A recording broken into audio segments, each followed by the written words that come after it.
Oke, baik. Kita cari cara yang berbeda untuk mendalami puasa kita. Kita coba jelajahi ya. Semoga puasa besok ini kita bisa memanfaatkannya semaksimal kita bisa untuk meningkatkan kualitas diri kita, khususnya di hadapan Allah. Bismillah, mari kita lanjutkan lagi belajar kita, ngaji kita. Nah, setelah ini kita mungkin agak ke yang lebih filosofis lagi tentang puasa. Baik, kalau tidak bisa ditangkap, misalnya susah dipahami, ya tidak apa-apa, didengarkan saja. Paling tidak teman-teman sudah dapat pahala dan ridhonya Allah dengan mengaji, dengan memperluas wawasan, mencari ilmu. Insya Allah, kalau memang Allah mengizinkan, nanti cahayanya masuk. Kalau tidak, ya kita berdoa semoga Allah ridho dan memberikan cahayanya. Baik teman-teman, sekarang kita mulai ya membahas yang lebih filosofis, lebih dalam tentang puasa. Nah, yang pertama saya ingin menggalinya dari aspek the law of polarity. Hukum polaritas. Ini salah satu manifestasi hukum polaritas itu kalau teman-teman mungkin masih ingat adalah yin yang. Jadi yin yang itu kan satu hukum semesta yang menunjukkan bahwa segalanya berpasangan. Negatif dan positif berpasangan. Hitam dan putih berpasangan. Siang dan malam berpasangan. Baik dan buruk berpasangan. Saling melengkapi, saling menunjukkan eksistensinya. Kalau tidak ada baik, tidak akan ada buruk. Kalau tidak ada ringan, tidak akan ada berat, dan lain sebagainya. Itu kan namanya the law of polarity.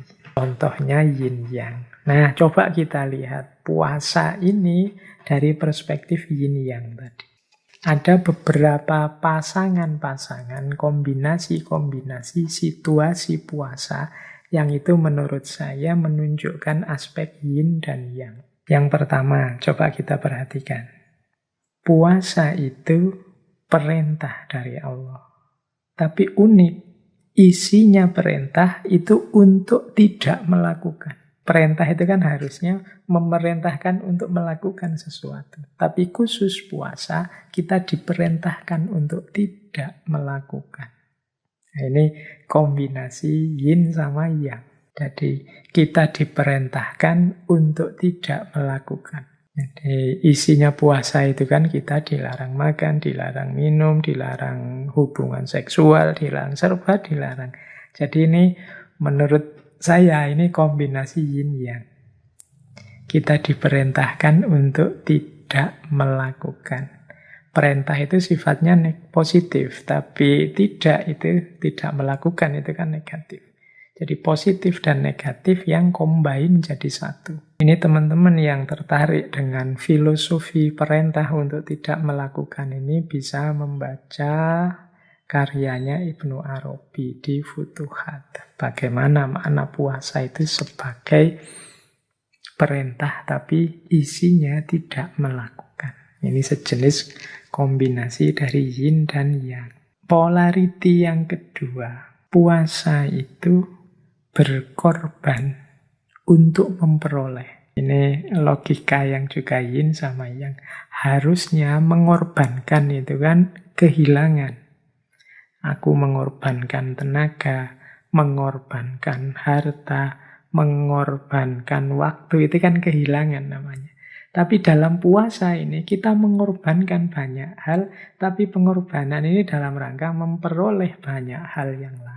Kita mengorbankan makan, kita mengorbankan minum, kebebasan kita untuk ngomong aneh-aneh dan macam-macam. Itu kan kita korbankan karena kita tidak mau puasanya batal. Tapi hakikatnya kita dalam rangka memperoleh. Bahkan memperoleh yang lebih besar. Kalau puasa kan kita menyebutnya la'alakum tattaqun. Itu kan memperoleh ketakwaan. Jalannya apa? Dengan memberikan, mengorbankan. Nah ini logika yin yang kedua. Jadi puasa itu mengorbankan untuk memperoleh. Ini kalau tadi kita bahas bagaimana puasa itu semacam pelatihan riyadhah, semacam sekolahan untuk kelanjutan kita di luar puasa berarti mari kita pahami rumus-rumus ini. Misalnya rumus mengorbankan untuk memperoleh ini. Bagi teman-teman yang belajar logikanya orang bersedekah, berbagi dengan sesama, dan lain sebagainya. Itu kan ketika kita berbagi, memberikan ke orang lain, harusnya kita kehilangan banyak hal, tapi seringkali justru kita mendapat lebih banyak dari itu. Nah, ini logika yin yang mengorbankan untuk memperoleh banyak hal. Yang ketiga, ada logika dalam puasa yang jenisnya yin yang juga, yaitu menahan untuk menikmati. Ini unik ya. Ya contoh paling mudah, kita menahan diri ndak makan, ndak minum, ini kan menahan. Ya basa Jawane ngempet. Dalam rangka apa? Untuk bisa lebih menikmati. Ilustrasinya sederhana saja, ndak usah rumit-rumit. Yang makan tadi loh, itu kan kita tahan dari pagi, dari subuh sampai maghrib. Rasakan nanti bedanya makan siang dengan makan waktu maghrib buka puasa. Nikmatnya pasti beda. Ini sudah diramalkan oleh Rasulullah kan. Orang puasa itu nikmatnya dua. Satu nikmat buka puasa, yang satu nikmat waktu bertemu Allah. Nah, kita tahan makan itu, ternyata pada akhirnya justru kita menemukan nikmatnya makan pada saat buka puasa. Kita bisa merasakan senikmat itu rasanya makanan saat buka, karena sebelumnya sudah kita awali dengan puasa. Kalau tidak ada puasanya, kemungkinan besar nikmatnya makanan yang sama tidak akan sedalam itu. Jadi menahan untuk menikmati, itu dahsyatnya luar biasa. Ini rumus ini boleh dipakai di luar puasa nanti atau untuk hal lain di luar hal puasa. Menahan untuk menikmati. Ya teman-teman yang jomblo ini kan ya sedang puasa kan harusnya hari ini. Nabi juga menyarankan banyak-banyak puasa yang belum punya pasangan. Menahan. Nanti jangan khawatir. Panennya ketika kalian menikah. Jadi nikmat yang dirasakan akan luar biasa. Bedakan dengan yang tidak puasa. Dalam tanda petik ini tidak suudzon ya. Misalnya kalau ada yang jomblo sih belum menikah, tapi tiap hari jajan, tiap hari sebut saja seks yang bebas, yang tidak aturan itu. Nah, ini tidak ada puasanya.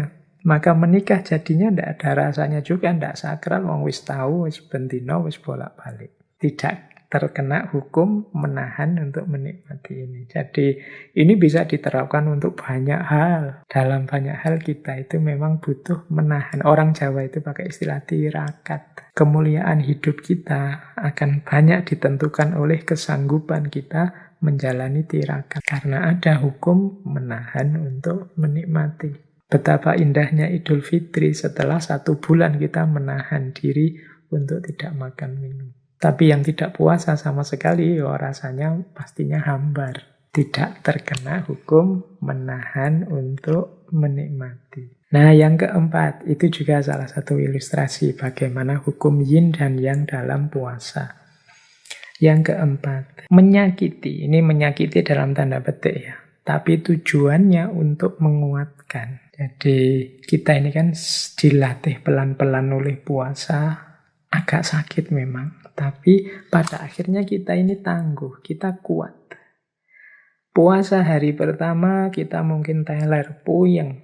Tapi hari kedua sudah tinggal separuh puyengnya. Hari ketiga sudah tidak puyeng lagi. Lama-lama biasa. Semakin tangguh kita kan kuat. Kalau kemarin jam 8 belum sarapan aja rasanya ngeliyeng.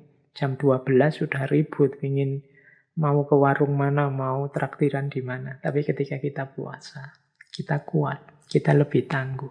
Jadi di balik puasa ada logika, sakit sedikit tapi dia menguatkan. Jadi menyakiti dalam tanda petik, tapi hasilnya kekuatan. Dalam hidup ini kan juga berlaku hukum ini. Misalnya para olahragawan, itu kan dia harus serius berlatih kalau ingin berprestasi. Semakin dia berlatih, semakin kuat. Berlatih ini kan sakit, tidak enak, capek.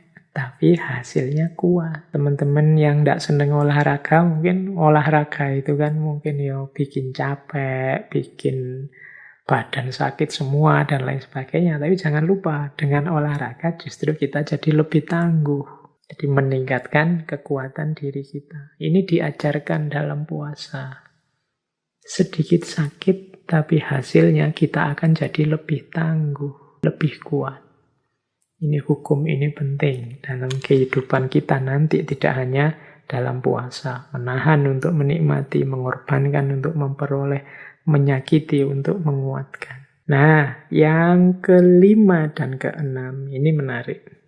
Kemanusiaan untuk kehambaan, tapi juga sebaliknya, kehambaan untuk kemanusiaan. Jadi ini juga semacam yin yang. Jadi puasa ini kan ketetapan Allah, dari Allah untuk manusia. Tapi sebenarnya dia tidak bernilai hanya untuk kehambaan, maksudnya nilainya hanya Allah hanya ingin melihat kita patuh apa enggak, selesai. Tapi di balik puasa ada kemanfaatan besar untuk manusia. Jadi ketika kita puasa, itu adalah bentuk kehambaan kita. Karena kita patuh pada Allah. Tapi jangan lupa, begitu kita puasa, ada sangat banyak manfaat kemanusiaan. Jadi, ya manfaat kemanusiaan tadi saya jelaskan di depan tadi, individual, sosial, bahkan politik. Itu kan manfaat kemanusiaan. Padahal awalnya ya dasarnya kehambaan kita. Itu berarti kehambaan yang sekaligus kemanusiaan. Nah, puasa ini kita jalani ya di level manusia, sebagai manusia, dengan cara-cara yang manusiawi. Meskipun begitu, dia hakikatnya adalah penghambaan kita kepada Allah. Jadi kemanusiaan untuk kehambaan, kehambaan untuk kemanusiaan. Hal-hal yang baik, yang manusiawi, yang kita jalankan, itu hakikatnya adalah kehambaan kita, kepatuhan kita terhadap perintahnya Allah, termasuk puasa. Inilah kemanusiaan untuk kehambaan. Perintahnya Allah apapun yang kita jalankan, pasti ada hikmah, ada manfaatnya untuk kita sebagai manusia, dalam bentuk apapun. Itulah kehambaan untuk kemanusiaan. Jadi, tidak pernah ada sia-sia atau mubadirnya perintah Allah pada kita itu. Demikian juga, tidak pernah ada sia-sia mubadirnya segala perbuatan baik, perbuatan benar yang kita lakukan. Jadi, dua-duanya dan semuanya bernilai kemanusiaan sekaligus kehambaan. Di dalam rangka kita mengabdi pada Allah, kita akan mendapatkan keuntungan dalam hidup kita menjalani yang kita jalani sebagai manusia. Ketika kita jadi manusia, melakukan tugas sebagai khalifah, melakukan aneka kebaikan, jangan khawatir, itu juga sebenarnya sifatnya ketuhanan. Menunjukkan bakti kita, penghambaan kita kepada Allah. Ini satu paket. Makanya tadi saya sebut ini yin dan yang. Nah, inilah salah satu bentuk pendalaman filosofis kita terhadap puasa. Di baliknya ternyata tersembunyi aneka nilai-nilai, termasuk the law of polarity, yang hari ini kan antara lain kita kenal sebagai hukum yin dan yang. Ada pasangan-pasangan. Ini semoga tetap nanti hidup dalam setelah selesai puasa, tidak hanya saat puasa saja prinsip-prinsip ini. Yaitu misalnya mengorbankan untuk memperoleh, menahan untuk menikmati, menyakiti, tapi pada saatnya untuk menguatkan. Ini dalam banyak konteks kita perlukan cara berpikir seperti, tidak hanya yang muslim. Kita cari aneka filosof siapa saja, pelan-pelan. Kita coba. Pertama, kita temui mbahnya para filosof yang kita kenal. Plato. Plato ini satu ketika pernah menyatakan, aku berpuasa agar fisik dan mentalku lebih efisien.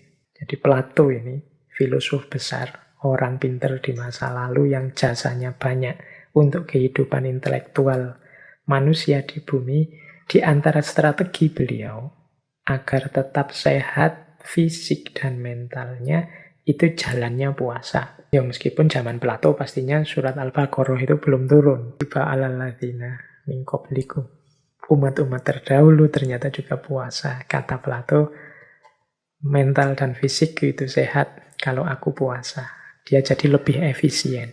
Ini berarti teman-teman juga yang merasa mentalnya sedang drop, terganggu, ada banyak masalah, boleh diobati dengan puasa. Ada lagi kalimat agak panjang ini dari filosof abad tengah, dari tradisi skolastik, Santo Agustinus. Kalau ini yo seperti yang kita jelaskan tadi, ini seperti Imam Ghazali cara beliau menjelaskan puasa. Kata beliau begini, puasa itu membersihkan jiwa, meningkatkan pikiran, menspiritualkan yang fisik, menumbuhkan rasa sesal dan kerendahan hati, menyingkirkan hambatan nafsu, memadamkan api ketamaan, dan menyalakan cahaya sejati kesucian.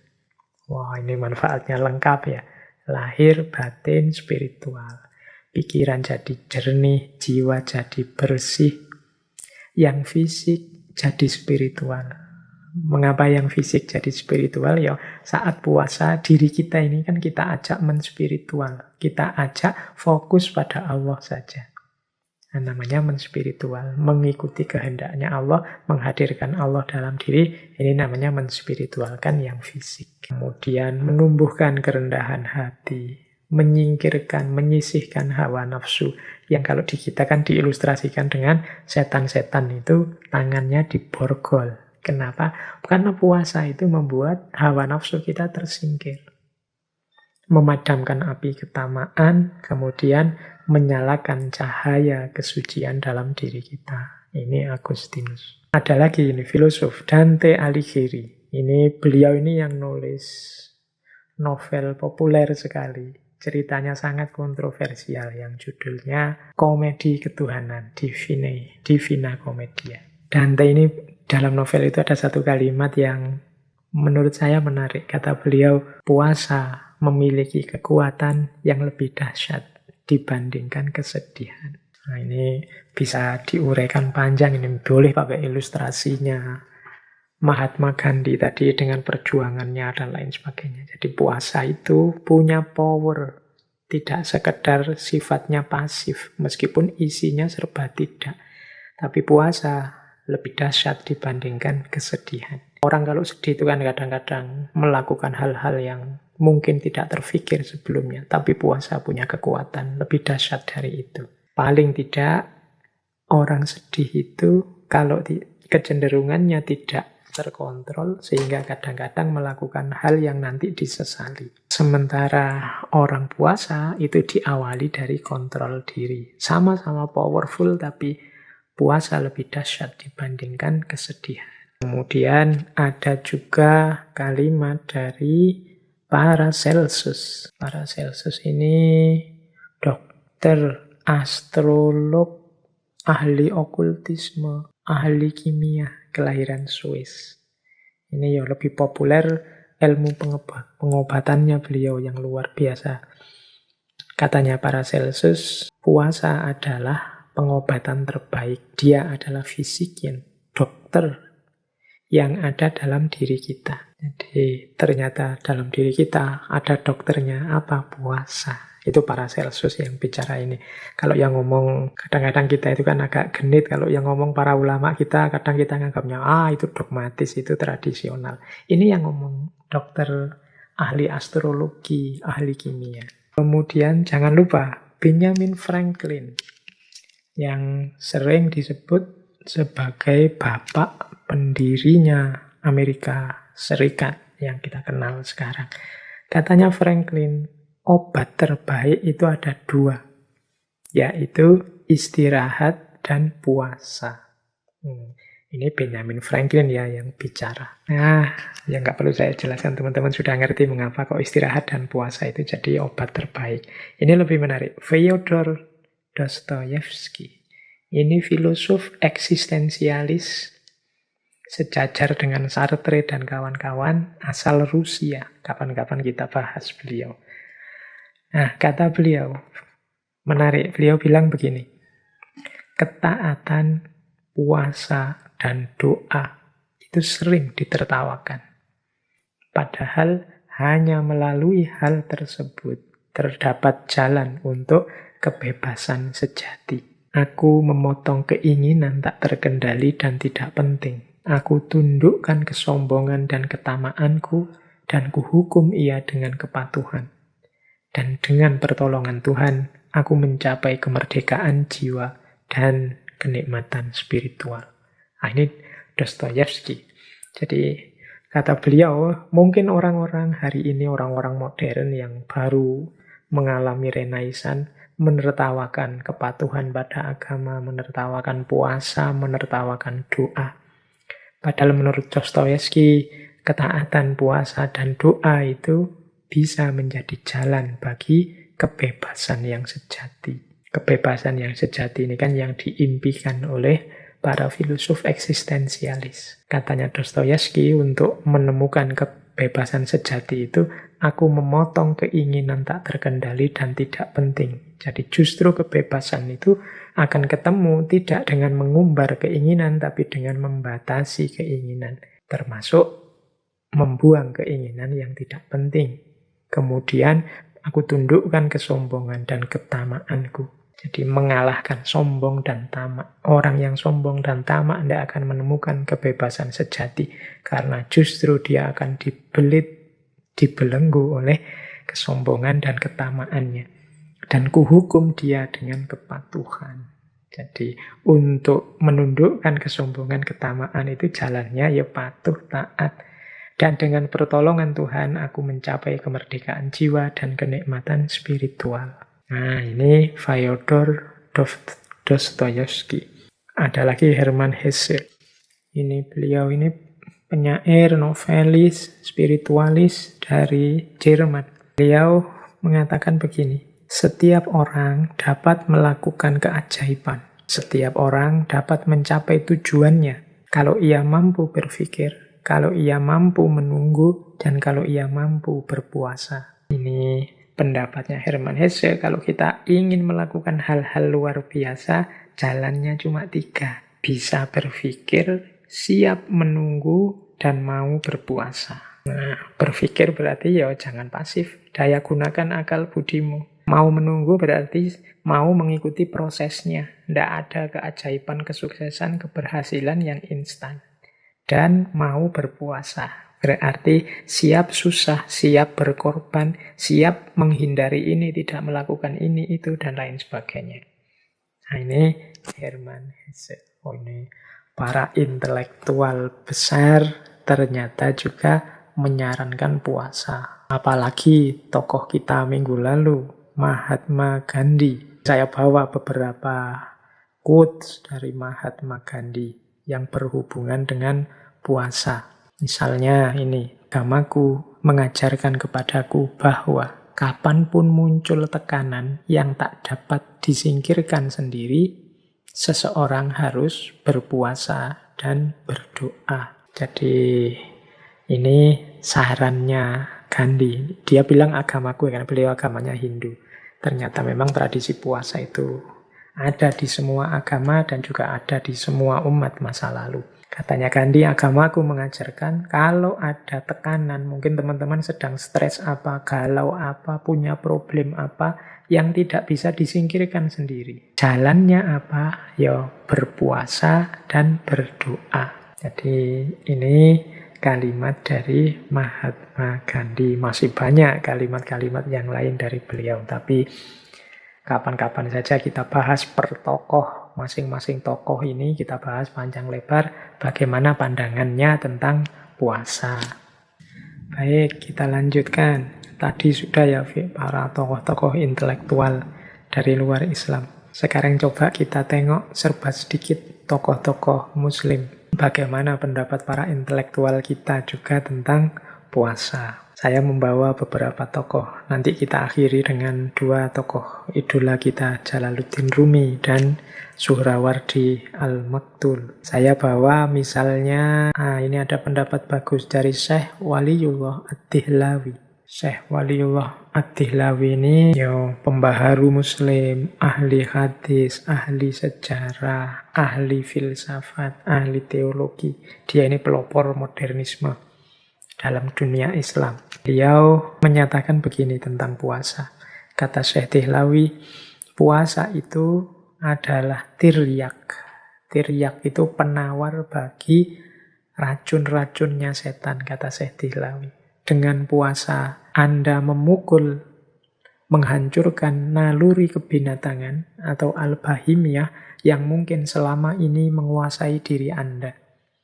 Nah, ini bisa dilihat dalam Hujjatullahil Balighah, karya beliau. Jadi bagi Syekh Dihlawi, puasa itu adalah semacam, kalau bahasa hari ini ya, detoksifikasi spiritual.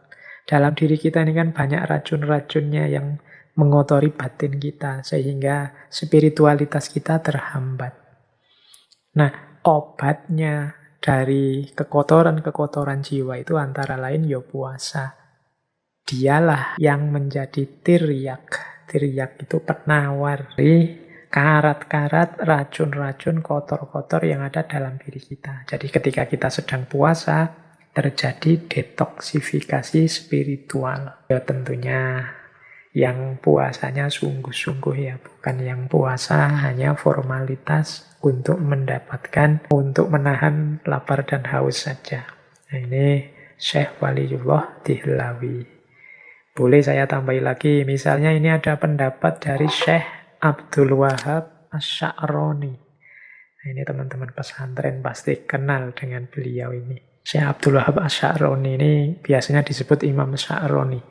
Sufi besar, dianggap wali kutub juga pada zamannya.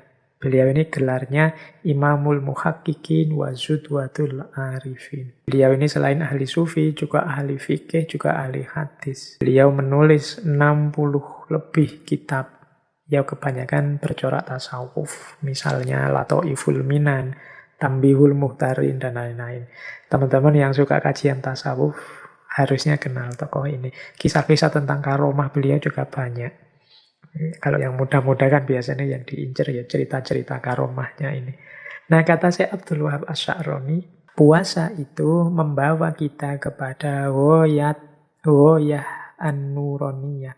Woyatun nuroniyah. Jadi tujuan nuroniyah. Nur itu cahaya, nuron berarti pencerahan. Jadi membawa kepada pencerahan batin kita.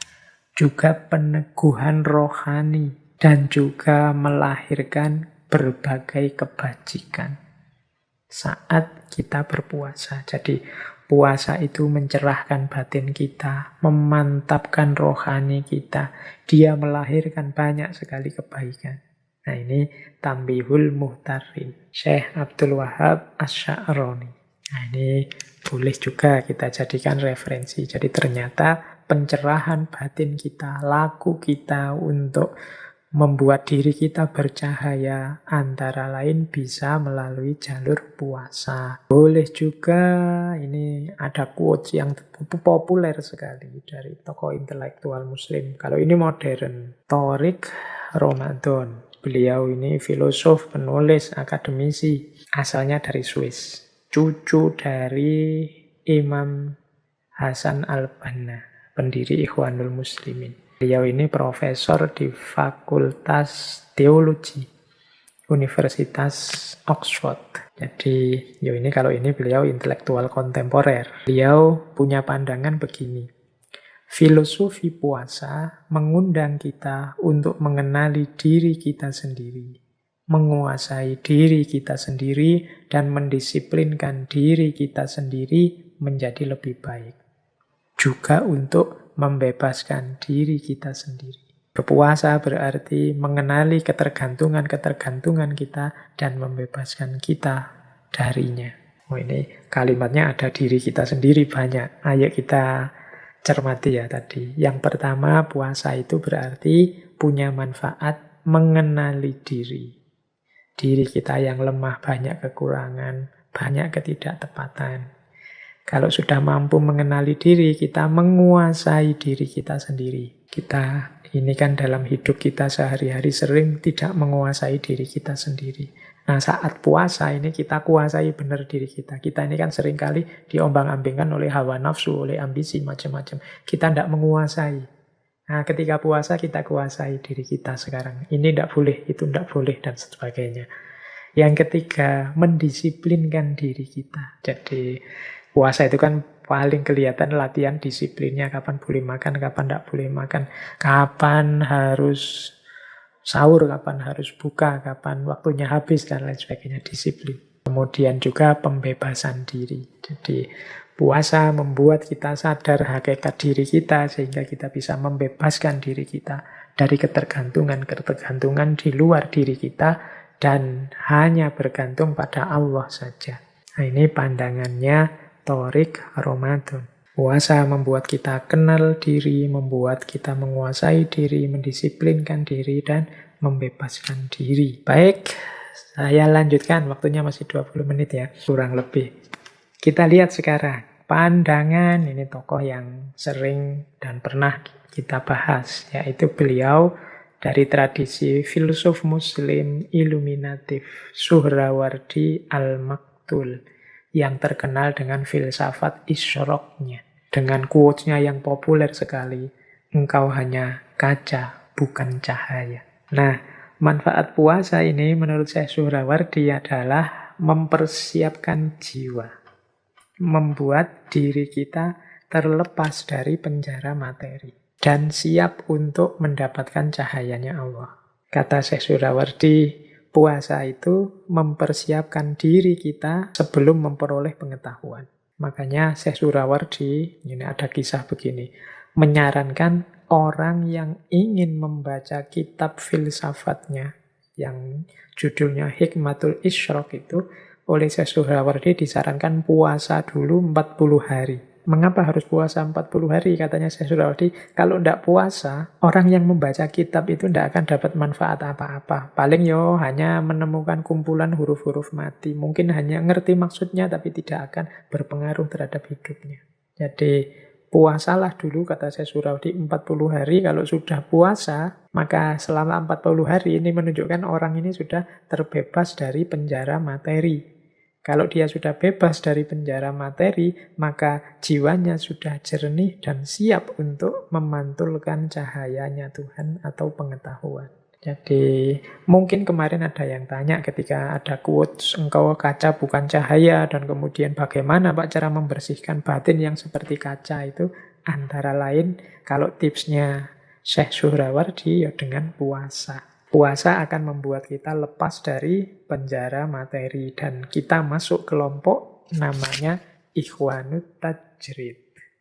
Nah, ini pandangan dari Imam Suhrawardi. Berarti ya kesimpulannya puasa itu menjernihkan jiwa, membuat kita lebih mudah menangkap pengetahuan yang merupakan cahayanya Allah. Ini boleh dipakai sebagai tips oleh para mahasiswa, para pelajar yang menanyakan apa manfaatnya puasa. Kemudian kita jelajah lagi. Ini waktunya tambah mepet. Misalnya saya ambil lagi pandangan Syekhul Akbar, Ibnu Arabi. Apa sih puasa itu? Manfaatnya apa? Hakikatnya apa? Menurut Ibnu Arabi, puasa itu yang pertama-tama rahasianya adalah pencegahan dan peninggian. Ini semacam yin yang tadi. Harusnya orang itu kalau dicegah ya tambah tidak bisa berkembang. Tapi kebalikannya dalam puasa, orang yang dicegah tapi dia semakin tinggi. Dicegah fisiknya tapi semakin tinggi level spiritualnya. Jadi menurut Ibnu Arabi, puasa itu pencegahan dan peninggian. Ini yang pertama. Yang kedua, puasa itu rahasianya adalah tiada tindakan. Tidak melakukan apa-apa. Ini yang saya jelaskan di depan tadi ya, bahwa uniknya puasa itu dia perintah, tapi perintah untuk tidak melakukan. Biasanya puasa ya. Biasanya perintah itu kan perintah untuk melakukan sesuatu. Tapi ini unik, perintah untuk tidak melakukan. Jadi rahasia kedua puasa menurut Ibnu Arabi adalah tiada tindakan tidak melakukan apa-apa. Harusnya di era pandemi seperti sekarang ini, puasa kita bisa lebih berkualitas. Karena kita tidak banyak disibukkan oleh kegiatan-kegiatan di luar rumah. Bisa meminimalkan tindakan-tindakan yang bisa membatalkan puasa, khususnya secara batin. Karena hakikatnya puasa, kita akan menemukan rahasia puasa dalam tidak melakukan apa-apa. Tidak melakukan apa-apa itu maksudnya tidak makan, tidak minum, tidak berhubungan seks, tidak, dan lain sebagainya. Yang ketiga, puasa adalah penafian keserupaan. Nah ini menarik, istilahnya penafian keserupaan. Puasa ini akan menegaskan tauhid kita. Akan menegaskan pengagungan kita kepada Allah. Semakin menunjukkan inilah bedanya aku manusia yang lemah dengan Allah yang maha kuasa, maha segalanya. Jadi menafikan keserupaan kita yang makhluk dengan Khalik. Jadi ada unsur kesadaran bahwa aku dan Khalik ini ternyata jauh. Khalik itu tidak butuh apa-apa, sementara aku butuh dia. Nah ini hakikat dari puasa yang ketiga. Menafikan keserupaan. Yang keempat, puasa adalah manifestasi dari sifat as-somadiyah. Ini dan al-haq sebagai tebusannya. Nah ini agak pelan-pelan menjelaskannya. Jadi teman-teman mungkin masih ingat ya salah satu sifatnya Allah, Allahus Somad. Jadi Allah satu-satunya tempat bergantung. Allah yang tidak tergantung apapun. Allah yang tidak butuh makan, tidak butuh minum, tidak tergantung pada makan, tidak tergantung pada minum. Itu sifat as-somadiyah. Dia tidak tergantung apapun, tapi semua makhluk bergantung padanya. Sifat as-somadiyah. Dari aspek puasa, as-somadiyah ini melatih manusia sebagaimana Allah yang tidak tergantung. Jadi di situ ada pelajaran tentang as-somadiyah, ketidaktergantungan.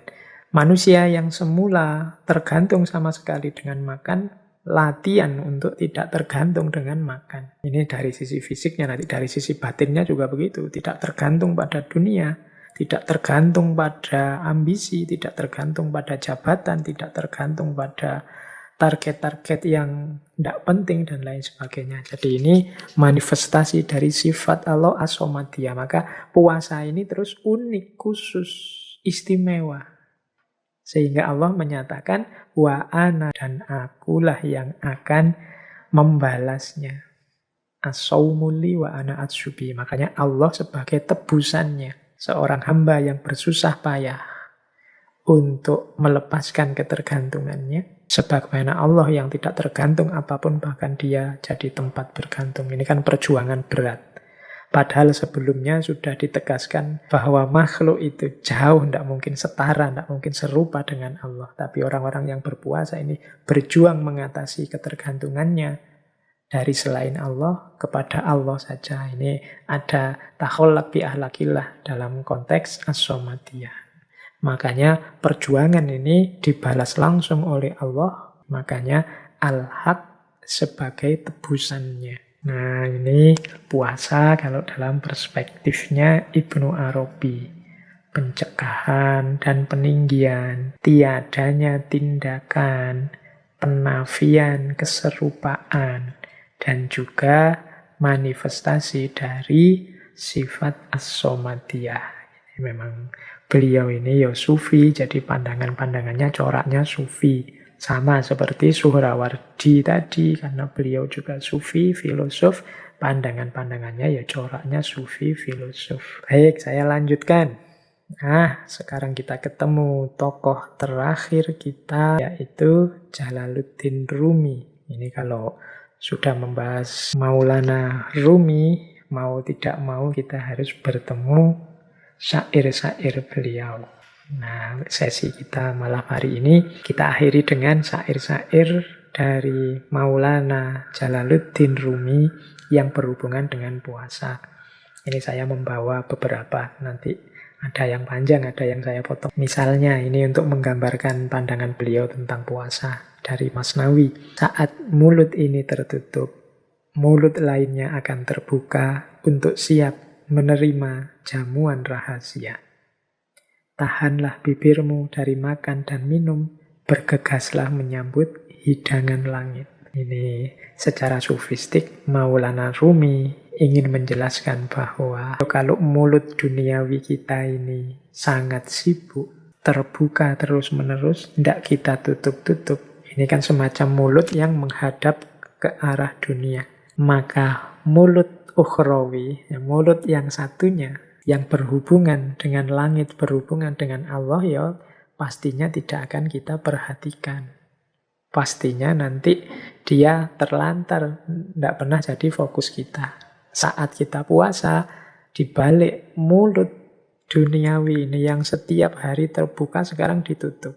Saatnya bibir dan mulut ukhrawi terbuka menyambut hidangan dari langit.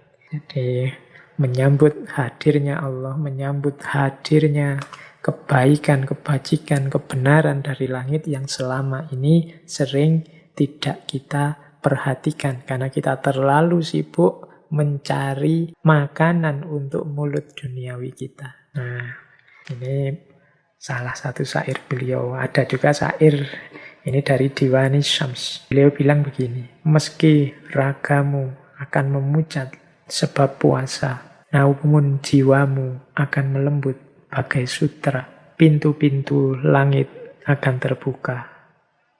Yusuf menjadi pemimpin Mesir yang dicintai sebab ia bersabar dalam sumur gelap tak terperi. Nah, jadi ini membicarakan lagi hikmah-hikmahnya puasa. Meskipun membuat kita tambah kurus, tambah pucat, ragamu memucat sebab puasa, tapi jiwamu tambah lembut seperti sutra. Kemudian spiritualitasmu juga meningkat karena pintu-pintu langit terbuka. Keberhasilan apapun yang ingin engkau capai pastinya membutuhkan kesiapanmu untuk berpuasa. Yusuf menjadi pemimpin Mesir yang dicintai sebab ia bersabar dalam sumur gelap tak terperi. Ini pelajaran juga seperti saya bilang tadi ya, puasa itu mungkin sakit tapi dia menguatkan, membawa pada keberhasilan. Ini juga disampaikan oleh Maulana Rumi. Baik, terakhir kita tutup dengan syair panjang beliau yang menjelaskan tentang puasa. Ini saya tidak mungkin menjelaskan detail isinya ini, tapi didengarkan saja, kita nikmati saja apa kata beliau dalam syairnya yang berhubungan dengan puasa. Kata beliau begini, ada kebahagiaan rahasia bersama perut yang kosong. Kita cuma alat musik kecapi, tak lebih, tak kurang.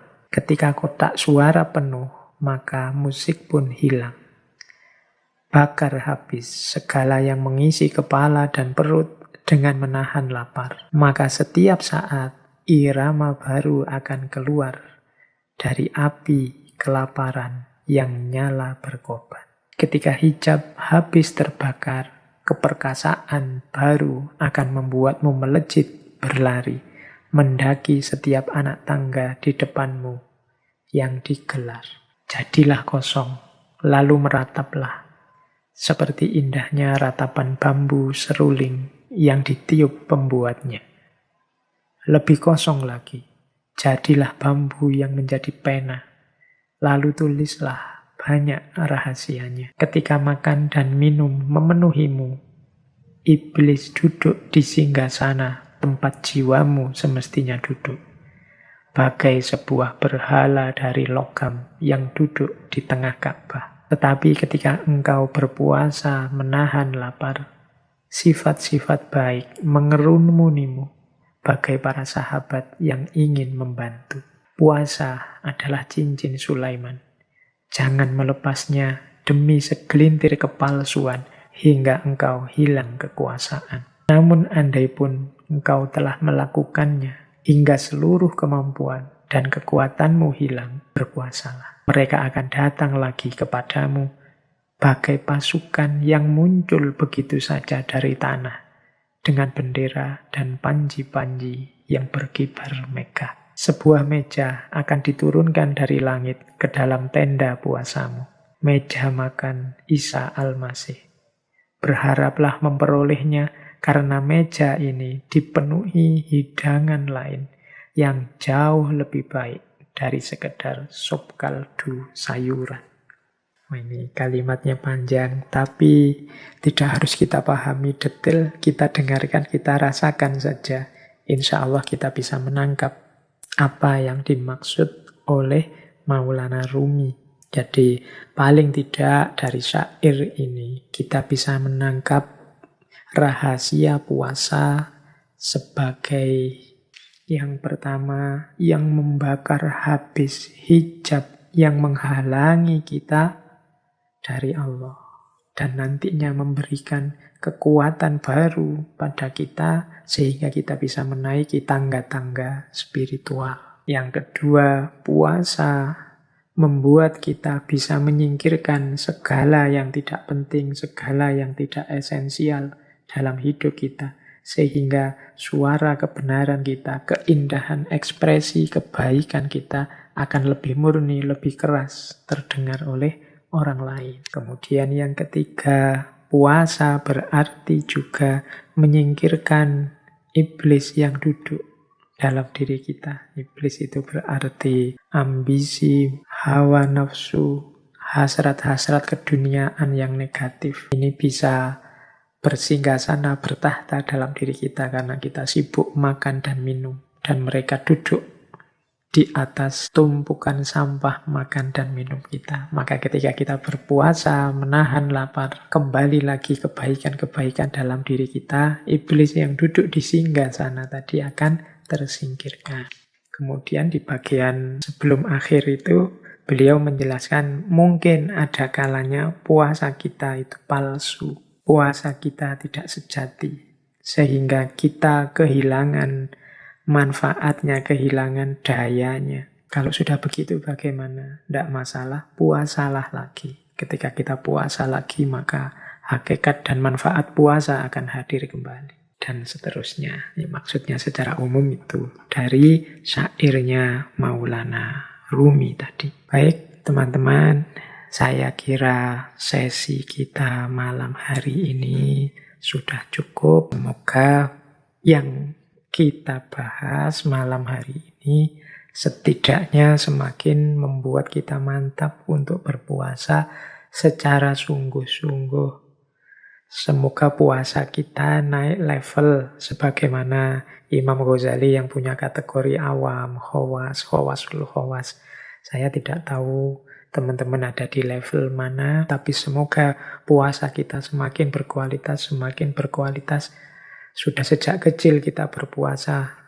Seandainya manfaat puasa itu selalu penuh, selalu seperti ideal yang kita jelaskan hari ini, harusnya kita ini sudah jadi manusia yang luar biasa, yang sangat dekat dengan Allah dan disayang Allah. Tapi masih ada kesempatan Allah memberi kita tahun ini, insya Allah kita bertemu lagi dengan Ramadan, dengan puasa. Mari kita maksimalkan, kita manfaatkan sekuat daya kita, mumpung masih diberi kesempatan. Hari ini kesempatan itu kelihatannya sudah mulai samar-samar. Situasi hari ini serba tidak pasti, adanya wabah, penyakit macam-macam. Yang mudah-mudahan tidak usah gaya, saya masih lama umurnya Pak dan macam-macam. Sekarang sudah tidak ada jaminan itu lagi. Maka mumpung masih ada kesempatan, semoga puasa besok ini kita bisa memanfaatkannya semaksimal kita bisa untuk meningkatkan kualitas diri kita, khususnya di hadapan Allah. Mari kita nikmati kebersamaan dengan Allah 1 bulan puasa ke depan sedalam mungkin, seintens mungkin. Ikhwal segala hikmah yang kita bahas malam hari ini, pasrahkan saja semua kepada Allah. Semoga dengan keseriusan kita berpuasa, segala manfaat luar biasa tadi dianugerahkan oleh Allah pada kita. Baik teman-teman, Saya kira itu sesi malam hari ini. Insya Allah mungkin 1 sampai lebihnya. Mohon maaf. Wallahul muwaffiq. Wallahu a'lam bissawab. Wassalamualaikum warahmatullahi wabarakatuh.